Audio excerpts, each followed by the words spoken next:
एक योगी के लिए, एक सन्यासी के लिए, एक संत के लिए धर्म और राष्ट्र से बढ़कर के कुछ नहीं हो सकता। यही उसके जीवन का ध्येय होना चाहिए। उसकी व्यक्तिगत प्रॉपर्टी कुछ नहीं होती, धर्म ही उसकी प्रॉपर्टी है, राष्ट्र ही उसका स्वाभिमान है। अगर कोई राष्ट्रीय स्वाभिमान को चुनौती देता है तो हमें खुल करके उसके सामने आकर के खड़ा हो जाना चाहिए, उसकी चुनौती का मुकाबला करने के लिए खड़ा होना चाहिए। कोई धर्म के खिलाफ आचरण करता है, क्योंकि ऐसे तमाम कालनेमी होंगे जो धर्म की आड़ में सनातन धर्म को कमजोर करने की साजिश रच रहे होंगे।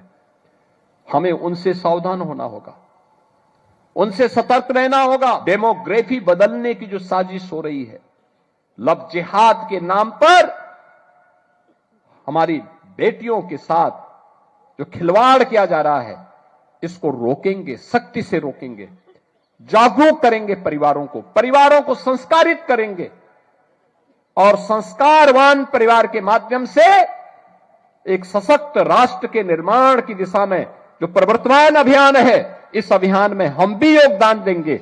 यह हमारे योगियों को, पूज्य संतों को और समाज के जागरूक नागरिकों को इस दिशा में आगे बढ़ना होगा। और इसकी शुरुआत होती है नशा के खिलाफ अभियान से। जो मैंने कहा, नशा नाश का कारण है, पूरी पीढ़ी को खोखला बना देता है, उसकी सोचने समझने की सामर्थ्य को नष्ट कर डालता है, उसे तमाम प्रकार के पाप कर्मों के लिए प्रेरित करता है। हमें इससे बचने की आवश्यकता है, उसके खिलाफ एक अभियान को चलाने की आवश्यकता है। और इस अभियान को अगर हम एक साथ मिलकर के चलाते हैं, सीमा पार से आने वाला जो ड्रग है, जो नशा है, वह देश के दुश्मनों की साजिश का परिणाम है।